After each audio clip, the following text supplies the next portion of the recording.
and we're going to bring on our first guest. She is not a stranger to the show, but she hasn't been on for a couple of years, and but she's been steadily writing, and she is on tour right now. I have my own personal copy of her book, Keeper of Lost Children. So, welcome back to Black Authors Matter TV, Sadeqa Johnson. Hi there. So good to see you. Same here. And you've been really busy writing and touring. And Yeah, it's been crazy. yeah, this book came out roughly a month ago, right? Today is my 1 month anniversary. Okay, okay. And you've been, I've been seeing your pictures on Instagram and Facebook of the events that you've been doing, very well attended events. And I think a couple of them have been in churches. Yes, yes, which is amazing because that was the only space that could hold the crowd was for me to have it at a few churches. So that's been really, I don't know, it's just been such a blessing. So where have you been with the book in terms of the tour, the cities? I've been everywhere. I started on the East Coast. I did Philly, New Jersey, New York, Virginia. I live in Richmond, Virginia, which is one Right. of the church pictures that you saw, which was my opening. There were nearly 500 people at my opening event in Richmond, which was amazing. Wow. Then I Well, went to North Carolina. you're a hometown talent, so that's Yeah, good it's that you it's got the hometown support. and I've only lived here 11 years. So like I'm an honorary hometown girl, but I guess I've been here enough to be a hometown girl. Right. Where are you from originally? Originally from Philadelphia. Oh, okay. All right. So I knew you were in Virginia now, and I'm from Newport News. I think we talked about that when you were on Yes, last time. So yes. I'm very familiar with Richmond. I didn't spend a lot of time in Richmond, but I always, well, we used to have to go through Richmond to get to DC. So when I was in college, I was in college in DC. So my drive would always take me through Richmond, but then they built the workaround, so you Yes. didn't have to go, you don't have to go. So that's been years ago. But you used to have to drive through Richmond to Okay. get Okay. anywhere through the city. And so you've been to Richmond, you've been to North Carolina, you said what did you Yeah, do? I was in a couple of cities in North Carolina, South Carolina, Atlanta, which they always show up in such a big way. And then last week I was in Houston and St. Louis and Cleveland and Indianapolis and Detroit, Wow. Chicago. Yes. And I just got Wow. back from Toronto. I was in Canada over the weekend. I did an event in Toronto with my Canadian publisher. So I literally just got home last night and I leave on Thursday to go to New Orleans for the New Orleans Book Festival. Oh wow. So you do you have small children at home? Not anymore, thank goodness, because Okay, because I was gonna say my that's husband a will be lot. looking for a new wife if Yeah, I did. that's a lot to put on, a man. They're not built for that. You know what I mean? Yeah, no, I know what you mean. But no, my youngest is a senior in high school. So this is my Okay. oldest two are in college. So this is sort of the perfect time for me to have a career awakening, a blossoming, because the kids are growing up. Okay. So are you writing full time now? I am, yes, I write full time. Well, good for you. Good for you. And your books are always so you pick a topic, you pick an emotional topic, Mm. something that people can really like clutch the pearls about. And then your character development is really, really good. Now I'm trying to remember. I know I read Yellow Wife. That was the Hmm. first book of yours I read. And I read The House of Eve. So do you have another book? So those are my historical. So my last three are historical: Yellow Wife, The House of Eve, and Keeper of Lost Children. Okay. Prior to switch into historical, I had contemporary fiction, Second House from the Corner, and then there was me and Love in a Carry-On Bag. So those were sort of my contemporary suburban drama novels. And then these Okay. last three have been my historicals. Okay. And see, historical fiction is my favorite genre. So I found you when you switched. The Yellow Wife is just an amazing book, and The House of Eve. They were both amazing books. And I still think the cover on The Yellow Wife is one of the best covers. Thank you. I It's, hear that a lot. it's an amazing looking cover because it's the cover is a metaphor, but it's also a gorgeous dress that she's wearing, you know. So that's really what made it. I mean, it's an eye-catching cover. Somebody would Hmm. buy that book just for the cover. And Yeah, you know, you can't say that about a lot of books. You know, there's yeah. some just have regular covers. The Yellow Wife was amazing. So Oh, so thank yeah, I read your you. historical. So I haven't got a chance to read the new one yet. I have it, and I have so many books on my to be read. I bet. I can Uh, only imagine how hard it is being you because it's hard for me to keep up with all the books that are coming out. it's and there's a lot of historical fiction coming out, which is Yeah, my it's favorite gonna. genre. That and mystery thriller. So there's lots of stuff coming out in both genres.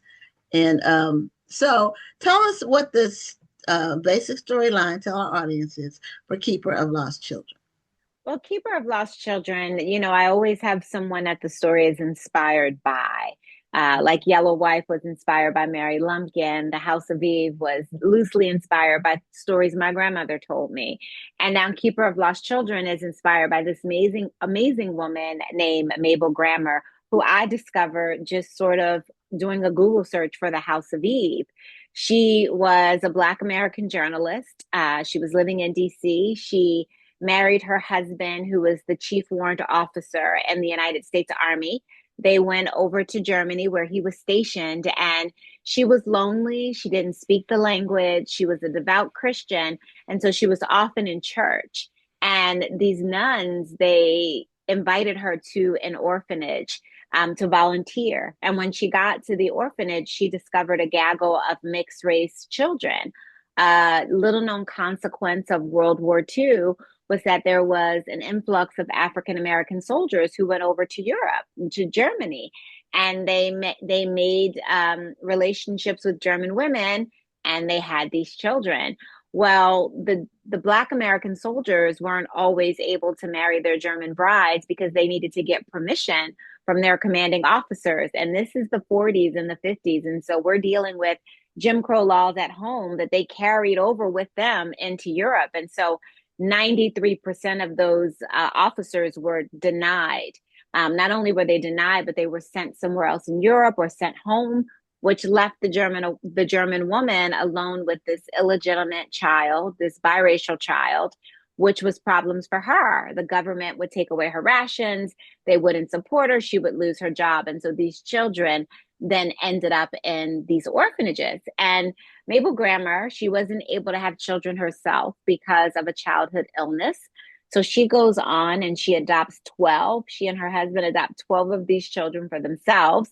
And then she's responsible for placing over 500 of these mixed race biracial children into American homes, both in Germany and also in the United States. And when I read that, I thought, why is she not a woman that we are celebrating for women's history? Why didn't I learn about her, in social studies class and history class? And so I knew in that moment that I wanted to write a novel that was loosely inspired by her bravery and her contribution to these beautiful children. Wow. Well, Rhonda's joined us now. She had to work, so she's joined us. And Rhonda, I know you remember last week we had a guest whose father was in a concentration camp during the Mm-hmm. same period Mm-hmm. in Austria. Mm. Um, a black man. And so it's just ironic that your book is about things happening during that same time period.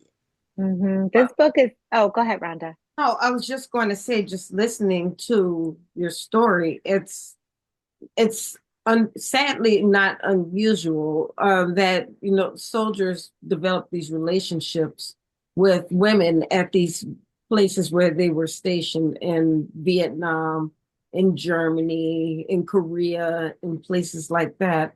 And you're right, they couldn't bring these women back home. And some of them wanted to bring them back home, and some of them didn't want to. That was their out that they could get Yeah. away. Yeah. And so, but then these women were, for lack of a better term, kind of stuck with these mixed race children that they couldn't do anything with. And you're right, they ended up in orphanages.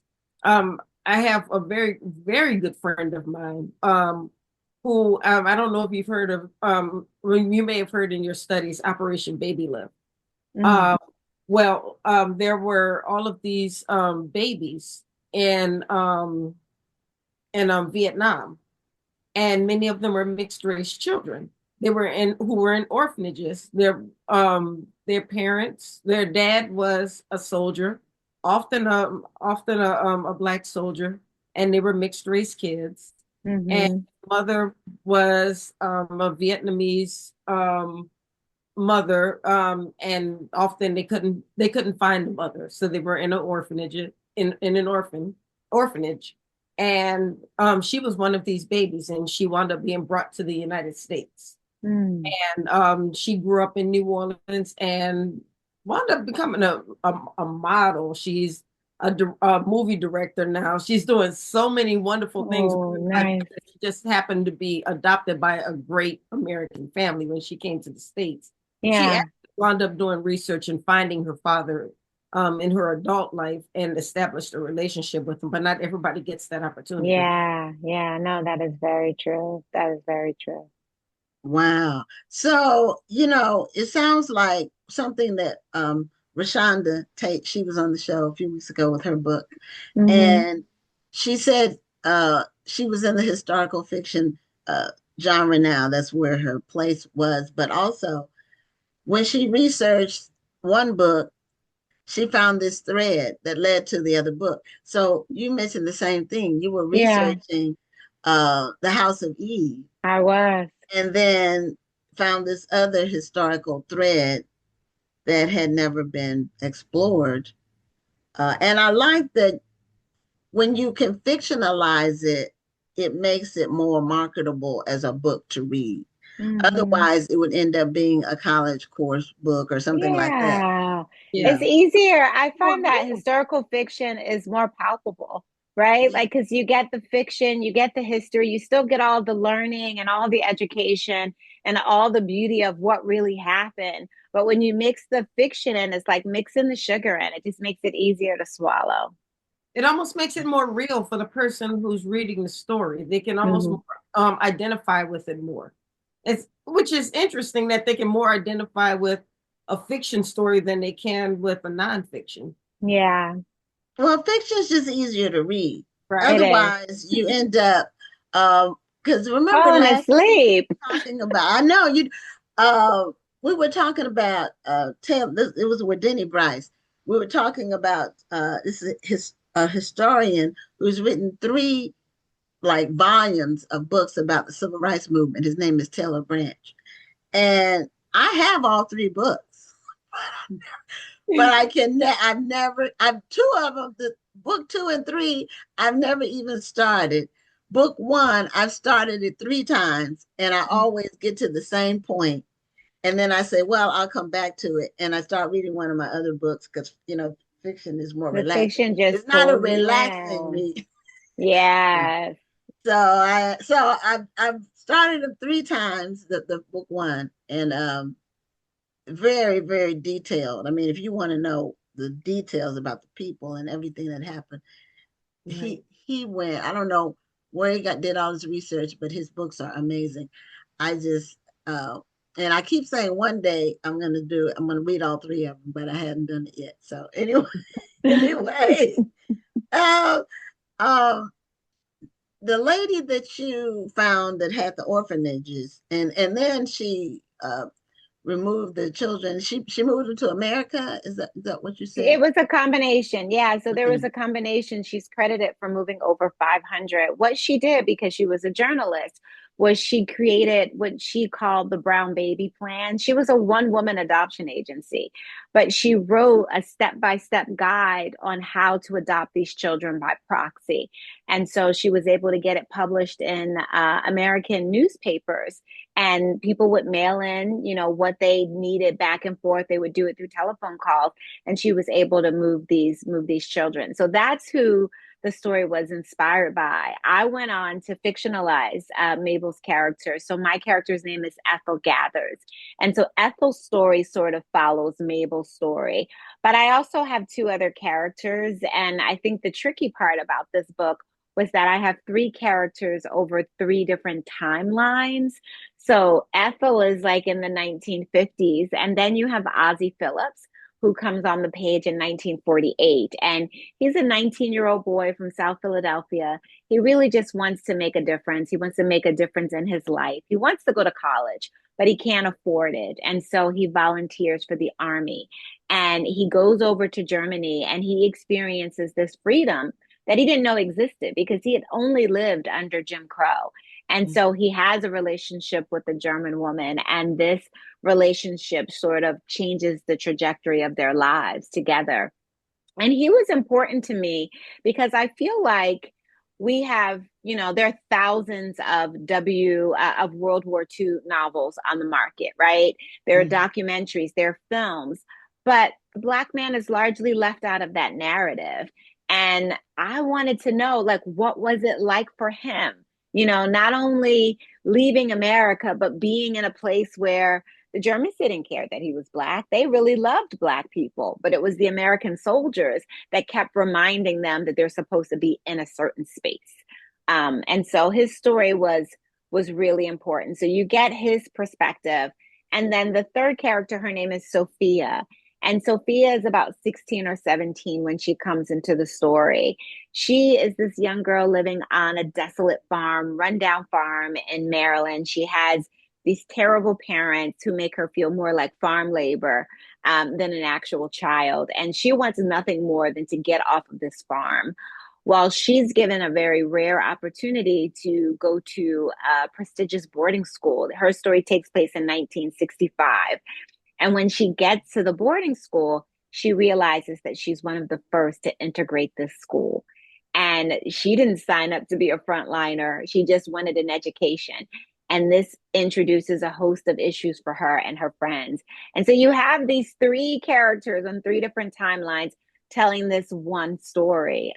So it was a lot for me to pull together, but I think it came together nicely.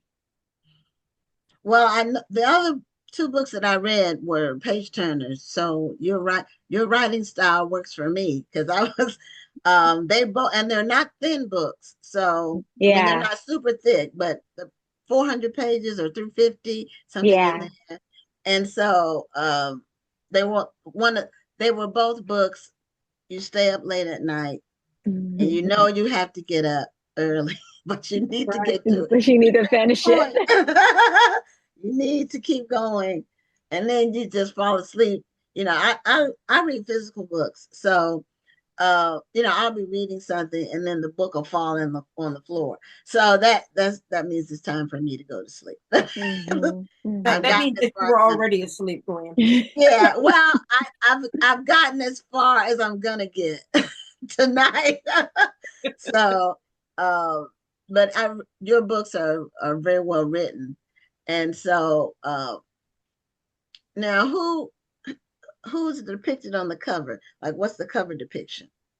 So the cover is the lost children. So it's just, you know, the lost children. One. Okay, so it's We one. worked, yeah. So we And worked what really body hard of on her. water is that? Like, does it So it's matter? yeah, no, well it's a picture of an orphan in Germany, and actually it's not water, it's like blue steps. But there's a fire. The building behind is in Oh, flames. So you see the okay. fire and the smoke coming up from the building. Okay, now I see it. I should. Hmm. Yeah, I think I can see it. Yeah, on my book, I can see it better. I can see the steps, but on Yes. the screen, it looks like water. Uh-huh. So, um, what made you like? How do you decide how you're going to craft the stories? Like when you find the thread in history that you say, okay, I want to focus on this. This is really be a great topic. What is there a formula you use? How do you decide how you're going to create your characters and develop them, and then have them interact, intertwine Yeah. the story? I don't write formulaically. I really have to be led. I really feel like I said, the stories choose me. My job is really to be the conduit and to let the story sort of flow through. So I'm following the characters. I start with an idea, and then I will write a synopsis for the story that has a loose beginning, middle, and an end. And then from there, I'll sit down and I'll break it down even smaller. So I break it down by parts. This book is 4 parts. And so I'll break it down and say, in part 1, this needs to happen. Here are a couple of plot points, and I'm trying to get here. So I have a bit of a roadmap when Okay. I'm writing my stories. Sometimes I know who the main characters are right up front, and then sometimes they surprise me. Like when I was writing The House of Eve, I really was focused very heavily on Ruby. And so I was just going to tell the story from her one point of view. But I was sitting in my office one day and I just felt this presence come over me. And it was strong, it was defiant, it was insistent. It was Eleanor. And she said, Sadeqa, I need your help. I need to have a baby. And I thought, oh, where did you come from? And so I had to figure out, like, if I was going to invite her into the story and see if I can make this work with a 2 point of view character. So that was my experience with The House of Eve. But with Keeper of Lost Children, pretty much from the beginning, I knew I was going to have Ethel, who was inspired by Mabel Grammer, because she was the thread for the story. Okay. And I ran into my great uncle at a family reunion, and he's 94 years old. And he was in the Air Force around the time that the story took place. And I was asking him questions about, what was it like being in the Air Force during the Double V campaign? And, how did you feel with Jim Crow America, but you were in Europe and you had this freedom? And so listening to him sort of got me thinking that this perspective is left out of the narrative too often, and I wanted to be the one to tell it. So I knew he was going to be in the story. And then with Sophia, I think I have this propensity to write these coming of age girls who everything is stacked against them, but they have this fire burning in their belly, and they know that they're supposed to be something else. You see it as Phoebe in Yellow Wife. You see it as Ruby in The House of Eve. And now it's Sophia in Keeper of Lost Children. Well, your description of your process is just really as a fellow writer, I really like the way you think and put your stories together, and one thread leads to another. That's a lot of times that's what happens. When you start off with the beginning, middle, and end, it doesn't always it's not always a straight line. Yeah, no, it's not. And the end is not always the end. Like I will have Right. an idea of what I want the end to be. And then when I get there, I'm like, ooh, that wasn't it. I have It's to always feel good my way through it. that it's always good to have that plan. So you may have the plan before you start writing, but sometimes as you start writing, it takes you in a different direction. But because you have that plan, you're not going too far off of the beaten path. Yes, that's it. Absolutely. Yeah. Now, one So thing I wanted to ask you though, when you are writing about that relationship between the Germans and the black soldiers, it's it can be a little bit complicated because on one hand, yes, you're right. There were some who didn't care what color the soldiers were. They saw them as people. But then you also still had the Nazis who still only they still only believed in the pure Aryan race, so to speak. So you Mm-hmm. have a bit of that complicated dynamic. Did you go into that at all in your I story? I didn't go deep into the Nazi regime because my story takes place during the occupation of Germany. And so the Americans had already sort of come in and was securing the space for the German people. And so it was sort of kind of in the backdrop, but it wasn't in the forefront of the story. Okay. So so a lot of that it kind of Had comes like happened already prior right, to the story starting. Yeah. right. Yeah. You know, Mhm. because that backdrop is still kind of there, even in modern day Germany. Oh yeah. You know, that backdrop is still there. I remember um there were some black women who said that they would walk around Germany and still feel invisible. Mm. Because you know, they would even get bumped into and people wouldn't even say excuse me, even though I will say part of that is just kind of it's kind of a culture thing. Uh, Yeah. Often people don't say excuse me when they bump into you. Hmm. They're used to just walking and going about their way. My daughter got really irritated with it. She started pushing people back. I'm like, all right, beautiful, you can't push the people. So part of it is our experience as Americans is different from people as Europeans. Yeah. And we can't take our understanding as Americans and try to Yeah. push that understanding onto people who are a different culture. Yeah, I agree for sure. Well, one of our viewers, and we're at the end of our time, but one of our viewers, Lisa Smith, said she missed you. Where was that comment? I just saw it. Oh, when you came to New York. Oh, The Center Lisa. for Fiction, Brooklyn. She missed you there. Yes. So, yeah, so maybe she can pick you up on when you come to New York for your next book, which are you working on your next book? I know you probably are. I'm thinking about my Okay. next book. I'm not Hey, that's actually writing too. That's writing too. Yeah. okay. I am thinking about it. I have, this next idea that's come to me is still historical fiction, but it's the first time that place came and not the person. I usually am inspired by the woman, the ambitious woman, the woman who's been left out of history. But this time it's a place. And so I'm sort of reaching around to figure out who my stars are going to be in the story. Oh, okay. Well, Hmm. I like well, LaRonda's comment. LaRonda said that she thanks you for making her feel less crazy because she liked your writing Oh, process. She really felt that, and you made her feel like she's less crazy now. good. Because we are not crazy. We are creatives. yeah. And creatives are, it takes a little bit of crazy to be creative. You Hmm. have to think differently outside the box from other people. You have to see something that others don't see necessarily.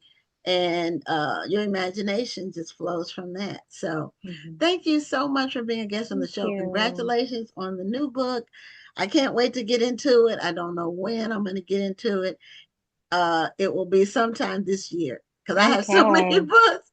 I have so many books that I need to get to. But I don't always keep them in the order that I thought they were going to be. Sometimes Yes, I one get gets that. bumped up. So, um, thank you so much and congratulations Thank again. And keep you. writing these great stories. Yes, I appreciate it. Thank you all for having me on. I appreciate you. Thank you. And Thank and you. traveling grace on the Thank next you. leg of your tour.